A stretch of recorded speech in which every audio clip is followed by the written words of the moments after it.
E aí, primos e primas, tudo bem com vocês? Sejam muito bem-vindos a essa live que será a nossa live mais incrível até agora.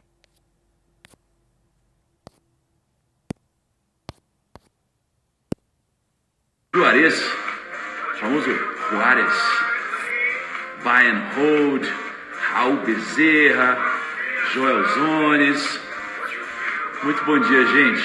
Hoje vai ser um dia incrível, incrível. A gente vai compartilhar um conhecimento transformador, um conhecimento que você não vê em qualquer lugar. Pelo contrário, você vê aqui. E o mais legal de tudo é que é um conhecimento que ele parece gratuito, mas não é, porque você precisa pagar com o seu esforço e o seu investimento em tempo. E o seu investimento em tempo, que talvez seja o seu ativo mais escasso e mais valioso, certo? Então, vamos lá, hoje temos um convidado, Flávio Augusto. Vamos ver se o Flaviones já solicitou aqui para participar. Com certeza já, né? Vamos ver aqui, deixa eu achar ele para incluí-lo aqui na nossa live. Cadê você, Flaviones? Vamos ver. Assim que o Flávio solicitar, eu já aceito aqui. Enquanto eu estou tomando a minha kombucha. Cadê você, Flavião?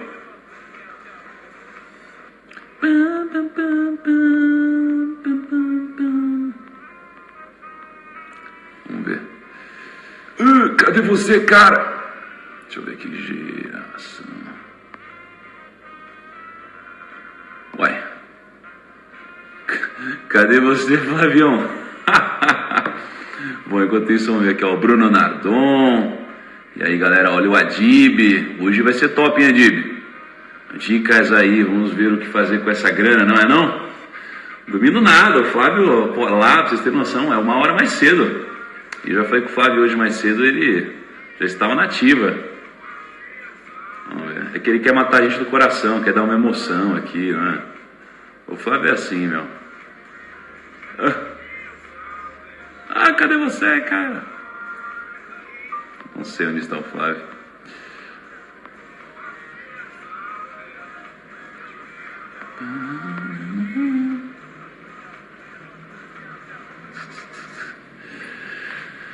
Vamos lá, deixa eu mandar no WhatsApp aqui, vamos ver se está tudo bem. A gente trocou mensagem 5h04. 5h04 da manhã a gente trocou mensagem. O Flávio com certeza está nativo.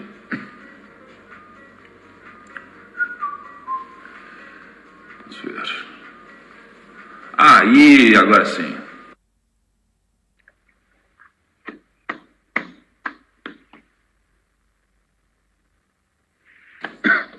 Bom dia! Ô, Flávio! Bando de maluco! Quer matar a gente do coração, meu? Pô, tô aqui, cara. Não faz isso, não. Que isso, cara? Não, e você tá aqui 1 hora mais cedo, né, Flávio? Porque aí não é 5h09, não, né? Aqui são 4h09 da manhã. É isso aí, Uau! Cara. E pra quem achou que eu não acordei, tá certo. Acertou. É porque eu não dormi ainda, né, cara? Nossa, cara, é verdade, né? Caramba, aí, que animal. Flavião, obrigado mais uma vez. Obrigado mais uma vez. Vai ser incrível. Os primos adoram quando você participa. Eu adoro. Você contribui demais. É um impacto nacional aqui incrível. E hoje eu tenho certeza que a gente vai falar sobre um tema muito importante, uma lacuna que existe no Brasil muito grande, né, cara? Que é uma lacuna de educação financeira. E eu queria primeiro que você falasse um pouquinho, Flávio, como que você olha, qual que é o seu ponto de vista sobre a educação financeira aqui no Brasil? Você vê se ela quer uma lacuna? Como você vê o brasileiro cuidando da grana dele? O que você vê, assim? O Brasil tem 2 dificuldades muito grandes, né? Primeiro, acho que eu sempre acho importante ganhar grana, não é para depois cuidar da grana. São os 2 desafios, né? Então, eu diria que tanto o empreendedorismo, que é um dos motores para você ganhar o dinheiro, é uma debilidade na nossa educação, quanto a educação financeira para cuidar do dinheiro que ganhou. Agora, não precisa também ganhar muita grana para cuidar do dinheiro. Acho que cada um que trabalha, tem um salário ou tem um ganho, ele já deveria estar pegando esse ganho e trabalhando ele, ainda que fosse com um pouquinho, ou pensando a longo prazo. E realmente isso é muito pouco trabalhado, muito pouco ensinado, né? Muito pouco. Está fora dos currículos, né? Está fora dos currículos. Eu acho que a gente sai de faculdade, a gente sai de escola e a gente aprende várias coisas, mas o que a gente definitivamente não aprende é sobre como ganhar dinheiro e gerenciar seu patrimônio, né? E assim, eu acho que a gente tem essas duas lacunas, né? Precisa ganhar dinheiro, precisa investir seu dinheiro, gerenciar ele. Só que eu vejo que a gente comete um grande erro, que às vezes a gente acha que, poxa, a gente precisa só ter muito dinheiro para poder aplicar a nossa grana. A gente pode começar a aplicar muito pouco, na verdade, não é? O negócio é a gente criar esse hábito, a disciplina de a gente investir todos os meses, para que a gente tenha uma liberdade financeira lá na frente, coisa que 1% dos brasileiros têm, né? E, Flávio, eu queria separar esse nosso papo em duas partes, tá? A primeira parte a segunda parte é a que a gente prometeu, não é? A parte de, poxa, como que você gerencia seu capital, como que você investe sua grana, como que você gerencia seu dinheiro. Mas antes disso, eu queria uma introdução sobre como você construiu esse patrimônio, porque você é um cara que saiu do zero, na verdade acho que do menos zero, né, Flávio? Saiu do negativo aí, fez um empréstimo ali, enfim, e você chegou onde você chegou. Então eu queria que você falasse um pouquinho sobre essa trajetória para depois a gente entrar na carteira de investimentos, para a gente dar uma esquentada aqui. Aliás, tá frio aí ou não? Como que tá aí? Cara, acho que tá Não, aqui tá calor, cara. Que hoje fez 39 graus aqui, cara. Que isso, cara? 39 graus? 39 graus aqui em Orlando, exatamente. Nossa, cara. Mas eu tô no ar-condicionado aqui, então por isso que eu tô de casaco. Exatamente. Tá bom. Mas então, vamos lá. Eu realmente vim de uma família que não tinha condições financeiras. Não éramos uma família muito simples, de funcionários públicos. Não era uma família pobre, assim. Uma família que faltava comida, assim, que a gente passava privação. Como eram funcionários públicos, era uma família de classe média baixa da periferia do Rio de Janeiro. Meus avós, meu pai é filho de uma mãe solteira, que, na realidade, desculpa, né, perdeu o pai, a mãe ficou viúva, ela casou com um outro cara que deu duas opções para ela, ou eu ou teu filho. E aí ela botou o meu pai num colégio interno, sabe aquele colégio interno público, é quase como a FEBEM, né? Então meu pai foi criado assim, não é? Então meu pai foi camponês, trabalhou na roça, tal. Minha avó, ela sim foi abandonada pelo marido e criou três filhos lavando roupa.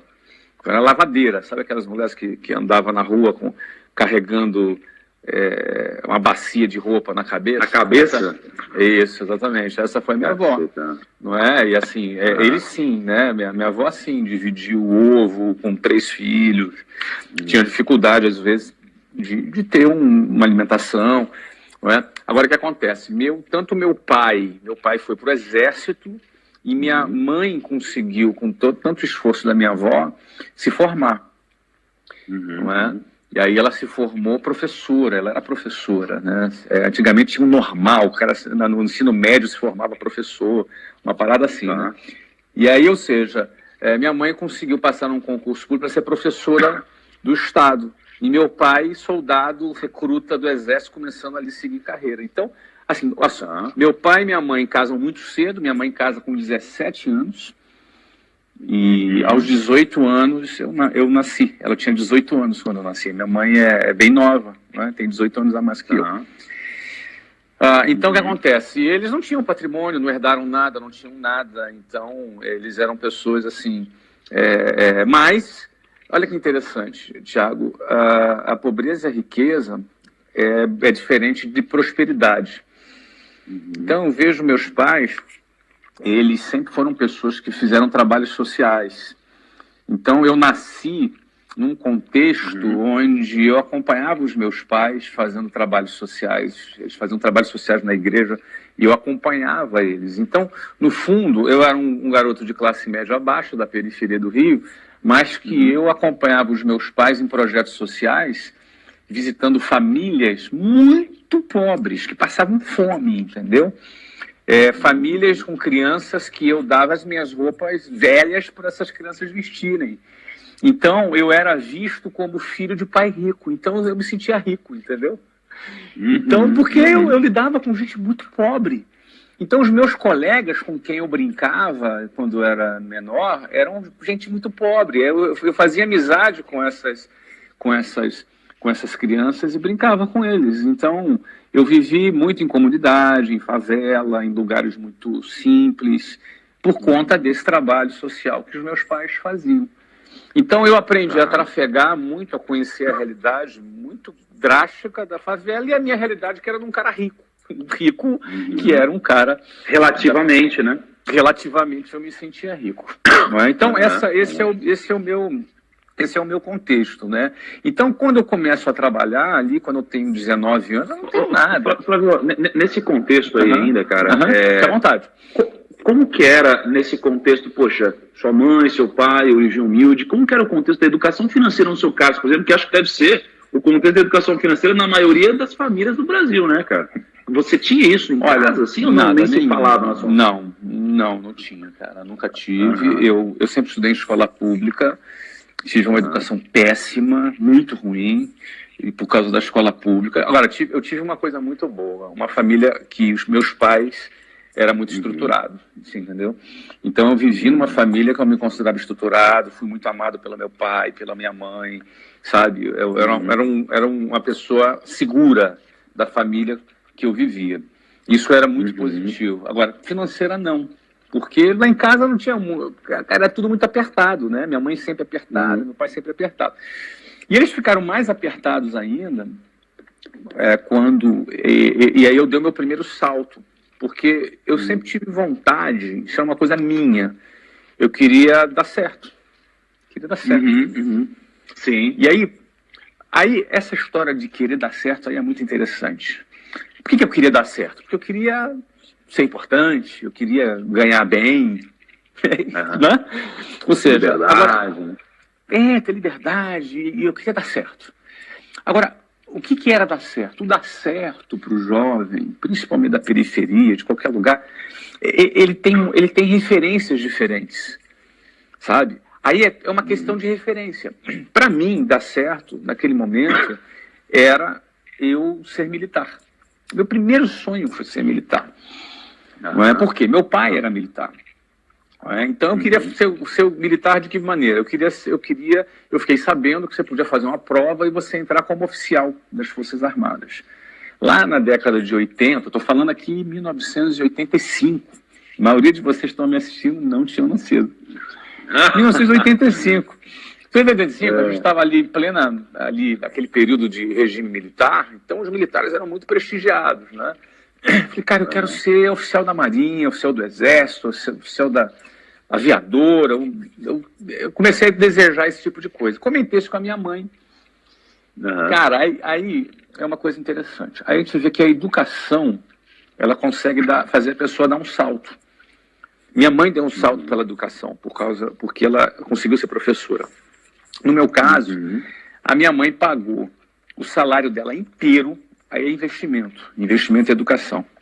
Ela pagou, ela tinha 2 empregos, uma era professora do Estado e a outra era professora do município. E professor de Estado e município ganha muito pouquinho, até hoje, não é? Tá. O que acontece? O que a minha mãe fez? Ela pegou um salário inteiro de um desses empregos dela para pagar uma mensalidade de uma escola para me preparar para esse concurso. Eu vou resumir, tá?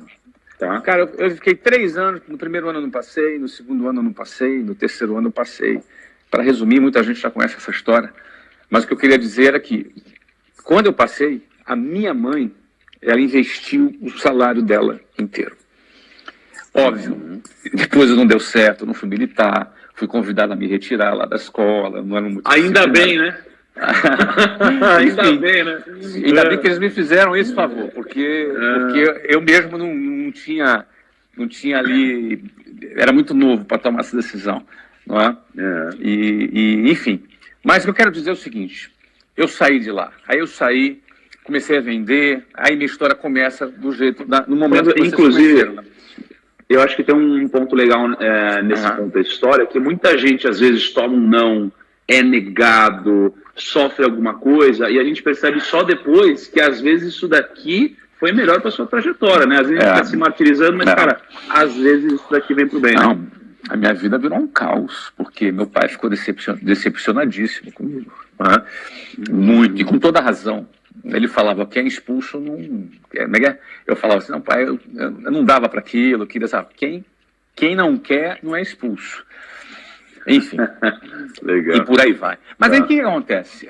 O mais importante que eu queria ressaltar é que eu queria dar certo. Quando aquilo ali não era o meu caminho, eu continuei querendo dar certo. Não é? E aí foi quando eu comecei a vender. Foi quando eu comecei a aprendi a vender. Aprender a vender, para mim, ela foi uma declaração da minha independência. Porque eu falei, cara, eu faço a grana, entendeu? Eu gero dinheiro. Eu vendendo, eu gero dinheiro. Que esse era o ponto. Como é que eu vou gerar dinheiro? Como é que eu vou sair daqui? Uma coisa que me incomodava muito era andar de ônibus cheio. Pô, cara, o cara que mora na periferia, tem aí quase 62 mil pessoas agora nos ouvindo, primo, o que acontece? Certamente um monte de gente aqui anda de ônibus. Um monte de gente aqui anda de ônibus lotado, de ônibus cheio. Pô, isso para mim era um grande sofrimento, né? E eu, muitas vezes, dentro do ônibus, lotado ali, cara, eu ficava me perguntando, como é que eu vou sair daqui? Eu olhava para um lado, para o outro, olha, cara, eu quero sair daqui. Tinha uma mulher que me apavorava. Você estava incomodado e você queria mudar, né? Isso daqui é importante, não é? Tem gente que está incomodado e não está ali na zona de conforto ali, né? Mesmo incomodado, então, né? Tinha uma mulher lá que me apavorava, cara. A mulher me apavorava. Ela tinha, acho que ela tinha uns 55 anos e ela há mais de 25 anos pegava aquele mesmo ônibus. Nossa, cara. Você não queria ser essa mulher? Eu não, de jeito nenhum, cara. Me apavorava. Eu quero sair daqui. Tem até um primo aqui dizendo, né? Eu ando de bike. Amigo, eu morava a mais de 60 quilômetros do trabalho. Quem mora na periferia do Rio de Janeiro, periferia de São Paulo, cara, o jogo é bruto. É uma exclusão geográfica. E aí o que acontece? Como é que você resolve essa exclusão, esse nível de exclusão, esse nível de barreira social gigante? Como é que você rompe esse negócio? Eu precisava ganhar dinheiro. Então, vender me deu a sensação de poder, me deu uma sensação de estar nas minhas mãos o poder de mudar de vida. Então, assim, meu primeiro foco foi, eu preciso gerar receita. Então, assim, 1991, quando eu comecei a vender matrícula, 92, 93, 94, 95, é o quê? Foco em gerar receita. Aí o que acontece? O foco em gerar receita está ligado em você aprender a gerar receita. Porque eu aprendi a vender matrícula, depois aprendi a formar pessoas, depois aprendi a gerenciar pessoas, depois aprendi a treinar, fazer treinamento, depois aprendi a liderar líderes. Eu passei por 4 anos num processo de aprendizagem de liderança. E, por outro lado, a Luciana, minha esposa já, que eu casei cedo, ela já estava na área financeira. E trabalhava na área financeira, era auxiliar administrativa nessa mesma empresa. E foi quando, em 1995, eu decidi dar um voo maior. Falei, vou abrir o meu próprio negócio. Vou abrir a minha própria empresa. A empresa. Você tinha quantos anos, Flávio? Eu tinha 22 quando eu tomei essa decisão. E quando eu inaugurei, eu já tinha 23. Então, eu inaugurei com 23. Luciana tinha 20, eu tinha 23. E, apesar de gostar muito da empresa, ela já não tinha mais perspectiva, o produto não era um produto tão legal, entendeu? Era bem ultrapassado. E eu falei, olha, eu vou abrir meu próprio negócio. Foi aí que em 95 a gente abriu. Aí, não é que a gente investiu tudo que tinha para abrir o negócio. Por que a gente decidiu abrir um negócio? Porque não tinha nada ali, porque né, não tinha cara? nada. Eu não tinha, meu pai não tinha para me emprestar, minha mãe não tinha para me emprestar. tadinha da minha mãe e do meu pai. O salário dela pagava as contas, não dava, não tinha como, não tinha nem como ser meu fiador, cara. Mas é engraçado como você não tinha nada, mas você tinha tudo ao mesmo tempo, né, cara? Porque você tinha vontade, você queria vencer na vida e você estava determinado, né? Tem gente que só tem dinheiro. Eu tinha até um pouquinho mais que isso já. Eu já tinha 4 anos de know-how de venda. Isso para mim era um capital intelectual importante, porque tem 2 formas de você abrir um negócio. Você sabe vender muito e tem pouco capital, pode ser que dê certo. Ou tu não sabe vender muito, mas você tem bastante capital. E o meu caso era o primeiro. Eu já era um cara que já tinha mais pegada para venda, mas não tinha capital. E aí o que acontece? A gente abriu. Aí a gente não tinha grana. E a gente até um sócio, um cara que amarelou na hora H. E a gente teve que pegar lá o nosso cheque especial e foi com isso que foi. Não é? Legal. Tudo para. E aí você começou o seu negócio ali, né? Começou um negócio ali. 3 de abril de 95. 3 de abril de 95. Em abril de 95, eu abri a primeira escola. Em dezembro de 95, no mesmo ano, 8 meses mais tarde, eu inaugurei a segunda escola, que foi em São Paulo. Caramba, cara. Essa escola de São Paulo, em 1996, ou seja, um ano depois, tá? 1 ano e meio depois, em 97, essa escola faturava $500 mil por mês. $500 mil por mês. Caramba. 1997. Eu tinha uma escola? Uma escola. A outra faturava do Rio uns $250 mil por mês. Essa outra faturava $500 mil por mês. Tá. Ou seja, as escolas bombaram, a gente abriu a primeira, a segunda, enfim. Aí eu comecei a gerar capital. Quando eu começo a gerar capital, o que eu faço com esse dinheiro? Digamos assim, no primeiro ano eu já ganhei dinheiro. No primeiro ano eu já ganhei dinheiro, eu fiz meu primeiro milhão já ainda com 23 anos de idade. Legal. O que eu faço com o meu dinheiro? Você questionou isso na época, né? E você não tinha experiência prévia, né, em gerenciar os investimentos, né, Flávio? Foi novidade. Mas tudo era novidade, cara. A vida foi cheia de novidades naquele momento, né? Mas qual foi o meu? E, de novo, eu quero dizer aqui para todo mundo que está me vendo, e nada do que eu esteja dizendo aqui é uma recomendação para ninguém. Tá? Eu acho que a experiência de vida ela é enriquecedora na medida em que você vai avaliar o que se aplica para você ou não. Não é? Muitas das coisas que eu fiz e a maneira que eu fiz, talvez fizesse um pouquinho diferente hoje, aqui, um pouquinho ali. Mas eu vou dizer, que alternativas eu tinha? Eu tinha pouquíssimas alternativas. Eu não era um cara que vinha de família bacana, eu não tinha. Cara, ou eu dava certo ou eu me ferrava. Eram essas 2 alternativas, eu me ferrava muito. Não tinha opção de errar, né, velho? Cu na reta. Não podia errar. E aí o que acontece? No primeiro ano, eu já fiz mais de R$1 milhão no primeiro ano. No segundo ano, talvez tenha feito 4 ou 5 milhões já no segundo ano. Foi muito rápido, meu crescimento.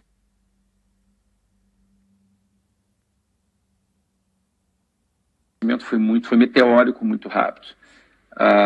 Agora a questão é no que... Tá. E aí... Tá. Você está me ouvindo? Deu uma carregada? Estou te ouvindo. Tá. Então, no que eu gastei? Eu investi, vamos dizer 100%, 95%. 5% do dinheiro eu investi na nossa qualidade de vida. A gente mudou, foi morar num lugar bacana, alugado. A gente já não queria comprar nada naquele momento. E assim, a gente melhorou muito, deu um salto grande na nossa qualidade de vida, muito grande. E 95% do nosso dinheiro a gente investiu abrindo mais escolas. Tá. Aí, foi um ponto legal que você falou agora, Flávio, que você falou sobre, poxa, eu não queria... a gente alugou um negócio e tal, não estava muito na vibe de comprar um imóvel. E o brasileiro hoje ele tem uma coisa de que, putz, eu faço 18 anos, eu quero ter meu imóvel próprio, né? Só que às vezes o brasileiro não faz conta. Às vezes faz sentido você financiar imóvel de 30 anos, na maioria das vezes não faz, né? Financeiramente falando. Né? Então, no meu caso, por exemplo, só para dar esse parênteses, eu estou no imóvel aqui que está avaliado em mais ou menos 1,1 milhão, tá? Eu pago 3 mil de aluguel, mais 1.500 de condomínio, etc. Se eu fosse financiar esse imóvel, eu pagaria ele em 30 anos. Se eu morasse de aluguel e guardasse o excedente e investisse, até em 2 10 imóveis, anos eu pagaria esse imóvel. Olha, Exatamente. Quando eu for 30 anos, no ter mesmo 2, imóvel. 3. Exatamente. Exatamente. O pessoal precisa fazer mais conta. Mas vamos lá. Eu acho que, cara, já que tu abriu parênteses aí, eu acho que a pior coisa de comprar um imóvel, dependendo da fase de vida que tá a pessoa, ele ficar preso no lugar. Essa é a pior coisa que tem. Porque, cara, o cara é jovem, ele tem que estar liberdade. A liquidez dá para ele liberdade, não é? Dá liberdade. É melhor lugar. Eu digo, é melhor lugar. Você se muda de escritório, pô, você morava 60 quilômetros do seu escritório, você pode se mudar para ir a pé. Não tem nada melhor que essa qualidade de vida. Mora perto, isso, não tem nada melhor. Então, o que acontece? Eu investi 95% do meu dinheiro em abrir escola. Eu abri 24 escolas em 3 anos. Era uma nova escola inaugurada a cada 45 dias. Caraca. Então, foi aí. E aí eu me garantia, eu tinha que... E aí eu fui evoluindo, não é? Eu tinha que ir tocando o negócio e botando ele para crescer e avançando, etc. E tal. Então, o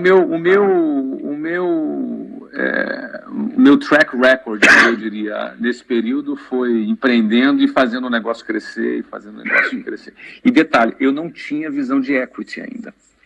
Eu não tinha nenhuma visão de equity. Para mim, o negócio que você abria é dar lucro. Acabou. É o fluxo mensal, né? É o fluxo mensal. Ou seja, existia uma riqueza que eu nem sabia que ela existia. Que o equity é uma riqueza que eu nem sabia que ele existia. Eu vim descobrir o equity em 2008. 13 anos depois que eu abri a empresa. Eu descobri que existia equity porque veio um cara e me propôs me pagar 200 milhões de reais no negócio. Aí você falou, como assim 200 milhões de reais? Né? O negócio não fatura isso.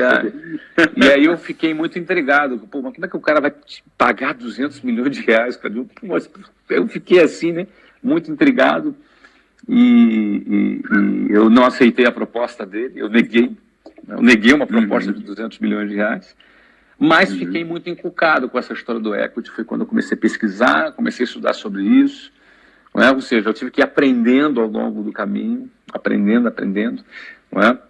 Aí foi quando eu entendi que existia uma riqueza chamada equity, que é o valor do seu negócio, independentemente do lucro ou do fluxo de caixa que você tenha, mas o valor patrimonial daquele negócio que você está construindo, aquela marca, aquele patrimônio, aquilo tudo tinha um valor que era muito importante, não é? Show.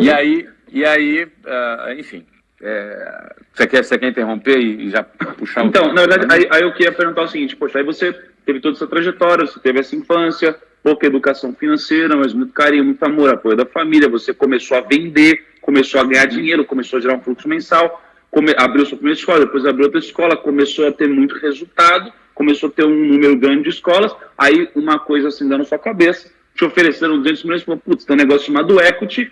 Aí o seu negócio você negou, continuou crescendo, e aí em algum momento você vendeu o seu negócio, né? E aí eu sei que você vendeu, aí depois você recomprou mais baixo e tal, mas assim, agora isso daqui, eu acho, vamos deixar um pouco de lado, que os primos já devem conhecer essa história aqui, a gente já falou algumas vezes, é uma história incrível para quem não conhece, né? Precisa conhecer aqui mais a história do Flávio, mas eu quero avançar para o seguinte, beleza, Flávio, e aí você formou um patrimônio relevante, né, a ponto de, poxa, você precisa gerenciar esse patrimônio aqui de uma forma diferente, que não seja só investindo em negócios, né, e você se deparou com esse problema, entre aspas. Como que você, então, passou a encarar isso daí, e como que você, hoje, gerencia o seu dinheiro? Mas antes de você responder, Flavião, antes de você responder, é o seguinte... Antes de você responder, ó, é recorde. Que isso? Mas é recorde, primos. É tudo bom, Flávio? Batemos o recorde, hein, Flávio? Olha aí, bom, cara. Você gosta de bater recorde, né, primo? Pô, cara, quando eu quero bater recorde, eu te chamo. Aí você bate pra mim o recorde, pô. Imagina, que é esse, cara? Muito bom, tamo junto. Parabéns aí pra gente, pros primos. E eis aqui a consequência de uma live com muita qualidade. Flavião, me conta, e o seu dinheiro? Vamos. Deixa eu dividir a história da grana em duas partes, porque a forma como eu gerencio meu dinheiro hoje é diferente de como eu gerenciava de 2013 para trás. Tá. Deixa eu falar um pouco 2013. sobre como eu administrava de 2013 para trás e de agora. Por que 2013 para trás? 2013 foi quando eu tive uma injeção muito grande de liquidez, quando eu vendi a WhatsApp. Ali eu tive uma injeção grande de liquidez. Não é? Então, aí, a partir daquele momento ficou um negócio sério. Ficou um negócio bem mais sério, tá? Não é? Tudo bem aí, cara? Tô tranquilo? Travou? Cara, tava falando... Fiz a live com o Luciano lá, ele deu uma ideia de a gente pegar um patrocinador aí pra Tosse, cara, seria legal, né? Opa, bom, eu não sabia que você era merchan agora, desculpa, atrapalhar o merchan. É estratégia, eu sei vender, pô, entendi. Vai que tem um laboratório assistindo aqui agora, né, cara? Estamos aprendendo aí, cara. Vamos lá. Antes de 2013, eu não tinha ainda uma filosofia de investimento bem definida. E quando você não tem uma filosofia de investimento bem definida, você comete erros. As pessoas acham que o negócio é ganhar dinheiro, o negócio é investir. Mas antes, você precisa ter uma filosofia bem definida. Então, por exemplo, eu investi muito em bolsa. Investi bastante em bolsa. Ganhei dinheiro em bolsa, fazia bastante operações de opções, travando, fazia uma operaçãozinha um pouco mais sofisticada e ganhava uma rentabilidade. Minha meta era ganhar 3%, 4% ao mês, que é muito dinheiro. Não é? E eu sempre fui um cara muito agressivo, eu sou um cara agressivo para investir, né? Eu sempre fui muito agressivo, alavancava a termo os meus investimentos, etc. E tal, né? Nossa, cara. Bom, foi em 2013, né, Flávio? Beleza. Não, 2008, não. Meu caro amigo. 2008? Ih, te soa bem esse 2008 aí, cara? Você deve colecionar umas historinhas aí. Então eu vou só resumir para vocês o seguinte: eu ganhei durante muito tempo muito dinheiro, etc e tal, com bolsa e tal. Assim, bolsa era um negócio divertido, pô, isso aqui é moleza e tal. O que acontece? Com 15 milhões de reais aplicados, uma liquidez de 15 milhões aplicados em bolsa, eu perdi em um dia 12 milhões. Um dia. Ai, meu coração, meu Deus do céu. No dia que Lehman Brothers fechou as portas. Nossa, que beleza, hein? Você lembra que estava posicionado? Você estava comprado, eu estava comprado estava vendido, desculpa, eu estava comprado em Vale e com opção vendida para exercer em 30 dias. Só que eu estava em termo 5 vezes em termo. Você tinha um lançamento coberto, né? Eu tinha um lançamento coberto e a gente tinha Vale fazendo IPO na França. Foi quando a notícia do Lehman Brothers, foi aquela crise que pegou todo mundo, né? Quem tinha qualquer posição perdeu no mínimo 30% em um dia, só que eu estava alavancado a termo. Né? Aquilo ali, o que acontece? Aquilo ali foi muito interessante para eu definir o meu posicionamento e a minha estratégia. Qual é a minha estratégia? Porque isso é muito importante. Muito importante você entender qual era a sua estratégia. Aquilo ali, obviamente,